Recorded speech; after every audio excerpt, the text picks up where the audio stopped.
barangay category, the Grupong Kapalayan ng Barangay Bualsur. Sa isang maliit na nayon ng Barangay Bualsur sa bayan ng Midsayap, sa malawak na kapatagan ito, nakatira ang isang komunidad na namumuhay ng masagana at mapayapa. Ang pagtatanim ng palay ay ang kanilang pangunahing kabuhayan. Subalit, dumating ang isang sakunang hindi inaasahan. Sila'y nagkagulo at di magkamayaw kung paano masusolusyonan ang problemang kanilang kinakaharap. Ngunit dahil sa kanilang pananalig at taimtim na panalangin kay Senyor Santo Niño, dininig nito ang kanilang hiling. Sa kalaunan, nanumbalik ang sigla ng kanilang pamumuhay. Bilang pasasalamat kay Senyor Santo Niño, sila'y nag-alay at nagsaya.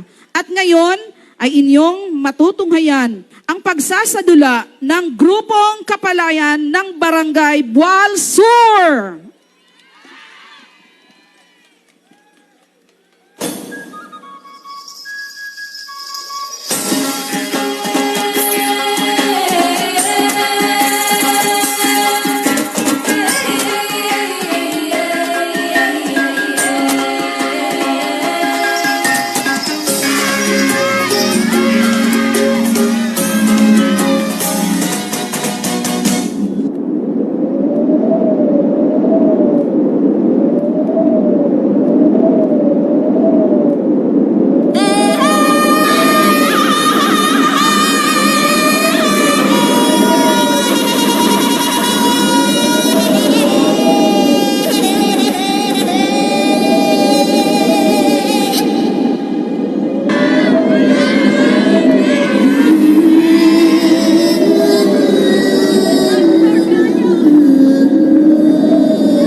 That was the entry number 2, the grupong